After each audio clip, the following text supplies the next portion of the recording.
capital planning is going to occur in a variety of ways for our customers.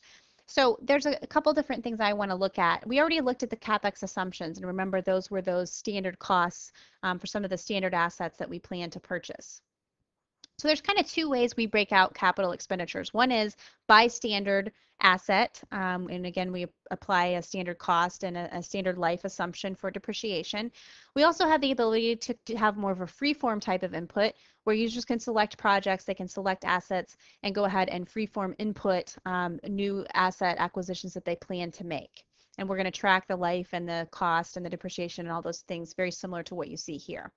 So this first method, as we can see, we've already got some information that's been entered for some of the line items, so we can come out and see the quantity, the expenditure, the depreciation. So let's say that I needed to add a new asset. So I could come in, again, just like we saw in HR, I can right click, select insert member, and select the product, which in my case, maybe it's going to be some type of equipment replacement, and we're going to be replacing some laptops. So go ahead and make my selection, and you'll notice that that's going to automatically pull back in the information associated. So the standard life for this particular asset and project is 36 months, and the standard cost is $5,300. So now I could come in and say, okay, you know, here's how many assets we plan to purchase under this project, and it's going to automatically calculate the expenditure and the depreciation associated with that particular line.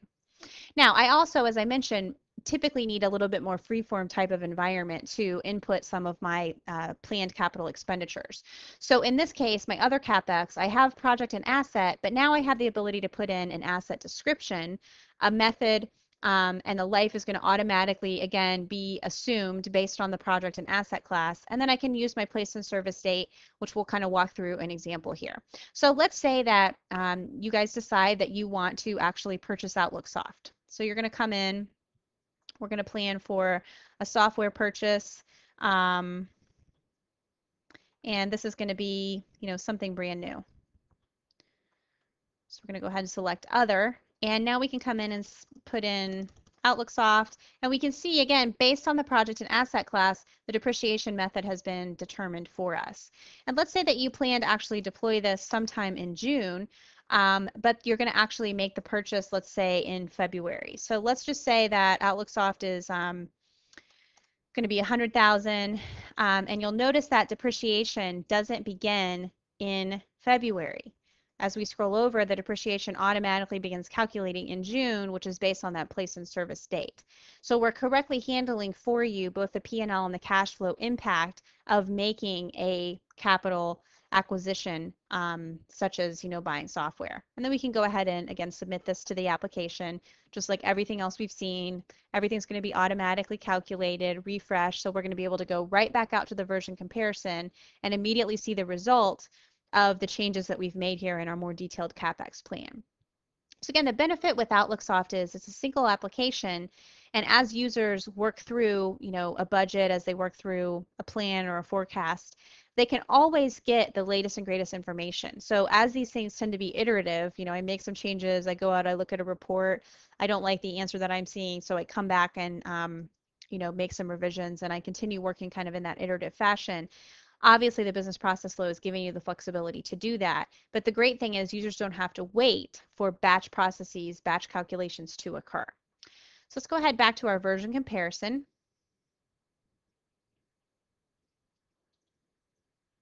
And again, as you watch, as we're making changes, you continue to see balance sheet and cash flow being impacted based on the changes that we're making to the different line items. Now, you may also want to take a look at some other reports. So a lot of times people like to see, you know, CapEx by project. So summarize everything for me by project, summarize by asset class, which is also a fairly common request. So here we can come out, we can kind of see the details of by asset type, by department, and by the asset class. I can see the different acquisitions that are being planned. And then finally, I might want to take a look at the asset class report.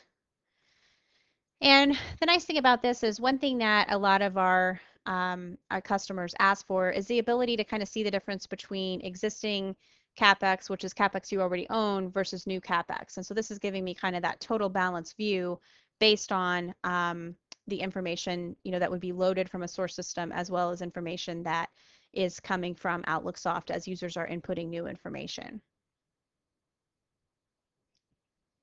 Okay, then we're going to go ahead and complete this step. And that brings us out to the balance sheet and cash flow plan.